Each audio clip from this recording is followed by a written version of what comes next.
Assalamualaikum warahmatullahi wabarakatuh. Selamat pagi pemirsa, senang sekali Tawakal kembali menjumpai Anda, saya Farid Hasan. Pemirsa, menggapai cita-cita setinggi langit untuk merubah nasib boleh-boleh saja. Namun jangan sampai justru keluarga kita terbengkalai. Itulah yang menimpa narasumber kita yang saat ini sudah berada di studio. Assalamualaikum Mbak Yuli. Gimana Mbak Yuli, sehat? Ya, terima kasih Mbak Yuli sudah hadir di studio dan mau berbagi kisahnya kepada kita semua. Dan pemirsa, di studio juga sudah hadir Bapak Ustadz Muhammad Ziyad. Assalamualaikum Pak Ustadz. Waalaikumsalam warahmatullahi wabarakatuh. Ya, terima kasih juga Pak Ustadz sudah hadir di Sama-sama, Tawakal. Farid. Baik Pak Ustadz dan pemirsa di rumah, Ibu Yuli ini punya masalah dengan kehidupannya, di mana ia pernah terobsesi ingin menjadi seseorang dan ingin merubah nasib, namun justru keluarganya ia tinggalkan. Dan ada juga cara-cara lainnya yang ini di luar dari jalannya Allah. Pak Ustadz dan Ibu Yuli langsung aja cerita ke kita, ke Pak Ustadz dan saya, kisah hidupnya Bu Yuli ini seperti apa? Iya, terima kasih Mas Farid, tim Tawakal dan Pak Ustadz. Jujur, saya direndung masalah yang mana saya itu kehidupan ini mau saya bawa kemana. Dari awal saya menikah, hidup saya itu udah susah. Dan dari kehamilan pertama itu, saya udah bener-bener bingung harus gimana. Dan akhirnya saya mengadu nasib buat pergi ke Jakarta, ingin menjadi seorang artis. Kemudian? Tapi dari pihak si suami saya itu, dia awalnya emang melarang ya Mas ya. Tapi saya tetap kekeh karena emang tanpa saya harus kerja, gimana dengan anak-anak saya. Pada saat meninggalkan rumah itu anak sudah berapa? Ada 2. Sudah 2. Artinya pergi dari rumah tanpa seizin suami. Iya, suami sempat melarang, tapi gimana lagi. Itu semua demi keluarga, demi anak-anak. Semakin tumbuh besar, dia semakin butuh biaya banyak. Ya, Pak Ustadz, ini gimana Pak Ustadz untuk seorang istri? Oke lah dia merasa perekonomiannya kurang, dia memutuskan untuk mencari rezeki keluar tapi tanpa izin dari suami, Pak Ustadz. Jadi kalau dalam tuntunan agama, ketika pasangan suami istri, maka kewajiban istri itu kepada suami. Jadi bedanya ketika menjadi anak, maka kewajibannya kepada ayah sama ibunya. Tapi ketika sudah ijab kabul, maka seorang wanita harus tunduk dan patuh kepada suami. Kalau tadi Mbak Yuli, kisah Mbak Yuli ini kan suasana keluarga dari aspek ekonomi mungkin sedang diuji Allah, masih susah. Kemudian punya keinginan untuk merubah nasib, kemudian ingin hijrah ke Jakarta dengan harapan ada perubahan ekonomi. Tetapi kan Mbak Yuli ada satu hal yang dilanggar, yaitu tidak mendapatkan izin atau tidak diizinkan oleh suami. Dan ini para pemirsa sekaligus menjadi pelajaran kepada kita bahwa seorang istri kemanapun kalau ada niatan-niatan baik, maka sebaiknya dirundingkan, dirapatkan, dimusyawarahkan bersama suaminya.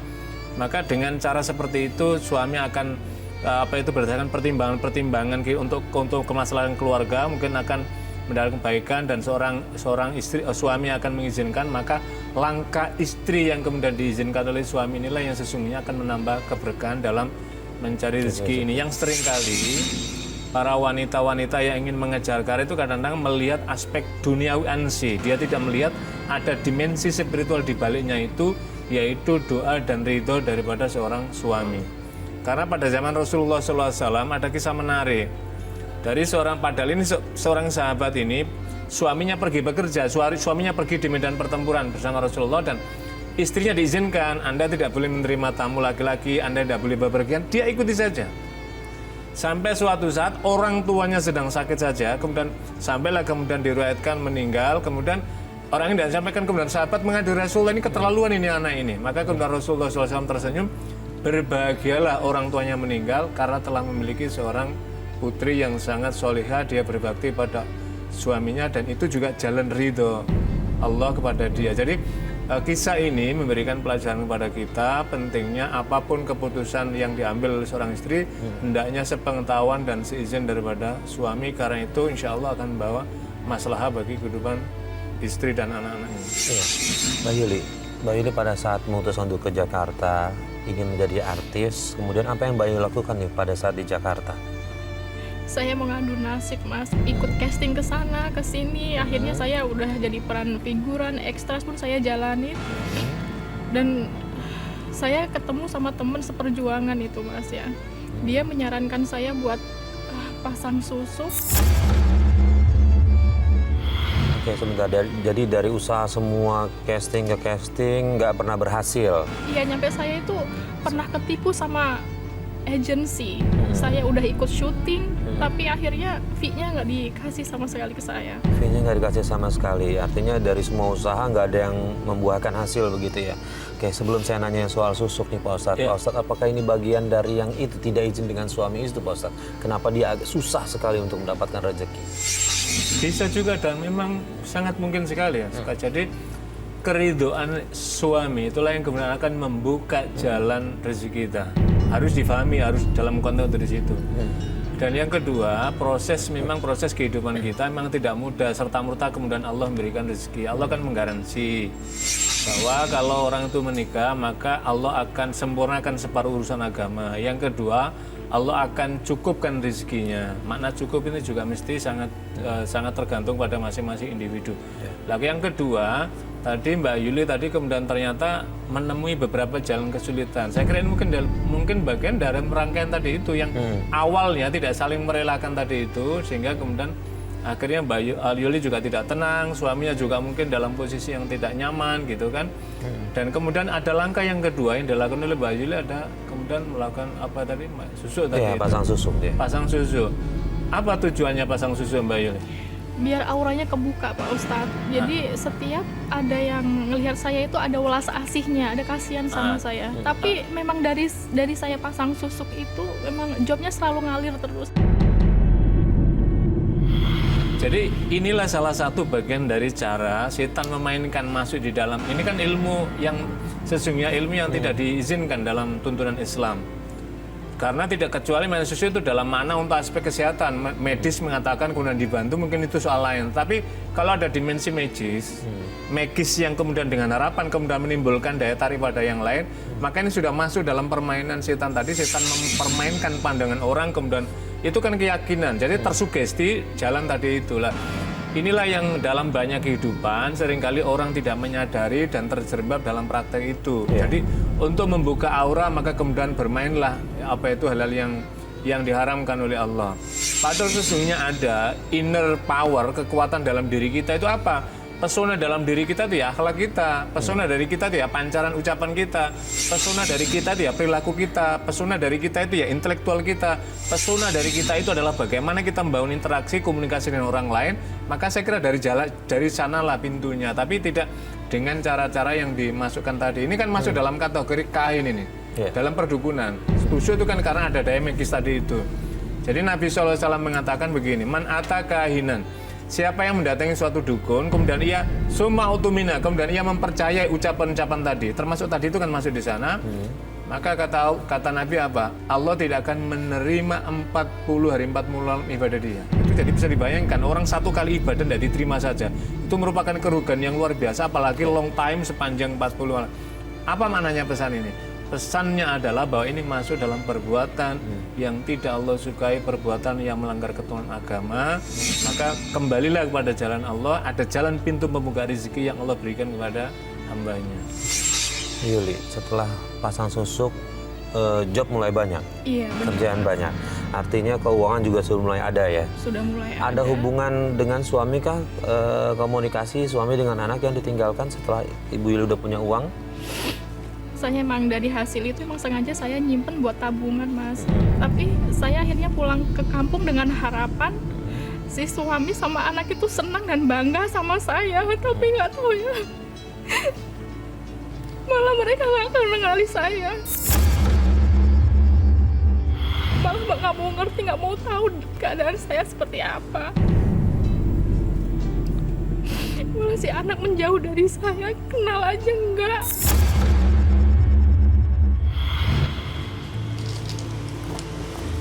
Assalamualaikum.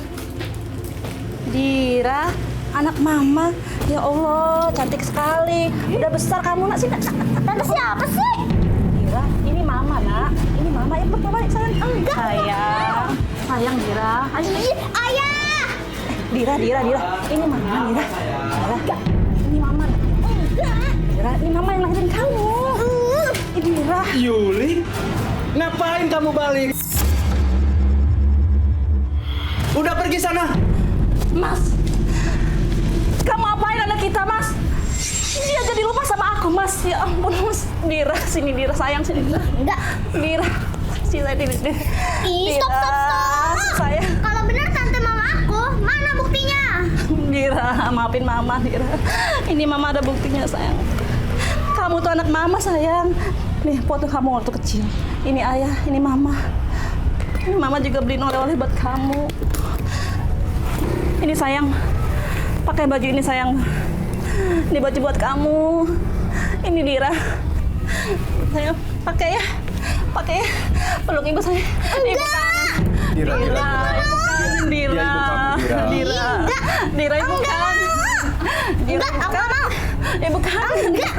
Dira. Ayo. Dan pada akhirnya juga saya ngajak anak dan suami itu pergi ke Jakarta. Terus kemudian mereka akhirnya mau ikut. Tapi tetap aja suami itu nggak percaya, tetap menuduh saya kalau saya itu adalah wanita simpanan orang. Pak Ustadz ini udah sering kali nih mungkin suami udah lama nggak ketemu sama istri, begitu balik istri bawa duit banyak, dia pasti nganggap pikiran yang negatif gitu kan.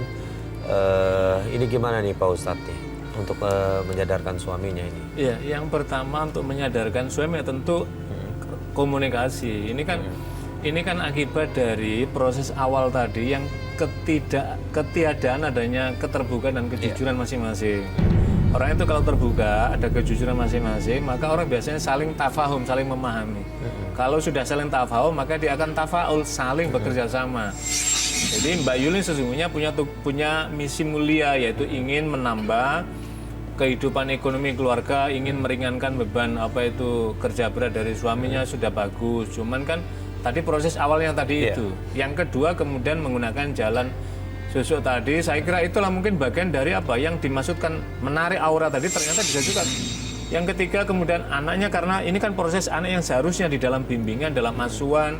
Kalau dalam konteks Islam itu ar-rodho'ah, menyusui anaknya itu sampai umur ini 2 tahun tadi itu, ternyata ini kan terputus. Jadi orang sering kali begini Mas Warid, orang sering kali, mohon maaf, ketika seorang ibu menyusui pada anak itu kan sering difahami hanya transfer physically, fisik ya, itu transformasi ASI kepada anaknya, tapi jauh lebih daripada itu sesungguhnya adalah ada transformasi kasih sayang. Ada kisah menarik ketika beberapa tahun yang lalu di Belanda, itu ketika bagaimana wanita-wanita karir itu ketika memutus hubungan kasih dengan anaknya itu, dan bagaimana suasana ketika menyusui suara batin orang tua kepada anaknya itu masih tersambung, maka kemudian bisa menciptakan satu alat yang kira-kira bunyi alat ini setara dengan ketika kenyamanan anak seorang bayi sedang menyusui ibunya itu, dan ternyata biayanya sangat mahal sekali. Di sana dijelaskan ini padahal sudah sekitar 10 tahun yang lalu ini peralatan ini muncul, itu untuk 6 bulan saja alat ini harganya setara dengan $1.000. Kalau uang kita kan sekitar 14 juta. Kalau 2 tahun berarti kan kali 6 udah berapa kosnya? Apa mananya? Jadi mananya adalah ada kasih sayang yang terputus, maka ketika Mbak Yuli ke Jakarta pulang dalam waktu yang lama tadi, anak tidak mengenal lagi, dan saya kira tidak ada rasa kepedihan yang luar biasa yang dialami oleh seorang ibu ketika dengan dalam tanda petik ada kesuksesan yang dia bawa, tapi ketika pulang dia sebenarnya ingin memberikan sesuatu yang terbaik pada anaknya, tapi anaknya tidak mengenal. Mbak Yul kan, saya kira ini adalah yang paling berat yang dirasakan batin seorang ibu yaitu saat itu gitu. Sehingga orang Jawa bilang hatinya tuh nelongso sekali kan begitu, merasa nggak ada. Ditambah lagi dalam tadi suami tadi, dan ternyata ketika sudah hijrah kembali pun suami ada kecurigaan pada Mbak Yuli. Inilah saya kira pentingnya para suami istri untuk saling membuka dialog dan kesepahaman supaya masing-masing tidak menimbulkan curiga. Yuli, setelah sudah sukses bisa dibilang begitu ya, bahagia hidupnya dengan suami sama anak di Jakarta? Tidak, Mas. Jadi suami menyuruh saya untuk berhenti bekerja, tapi saya tetap kekeh mau bekerja. Kalau saya nggak bekerja, kita makan dari hasil apa? Dari mana? Sedangkan suami sendiri kerjaan nggak menentu. Dengan sebagai seorang buruh bangunan, kadang ada, kadang enggak. Setiap saya pulang kerja, selalu kita berantem. Berantemnya boleh tahu gara-gara apa? Karena Bu Yuli Karena tetap suami kerja. itu menuduh saya itu selingkuh, Mas. Sudah kasih tahu kalau pekerjaannya seperti apa? Sudah pernah ikutkah bekerja atau gimana gitu? Saya udah cerita, tapi tetap aja suami saya itu nggak percaya, Mas. Tetap menuduh saya selingkuh. Itu yang menjadikan beban buat saya.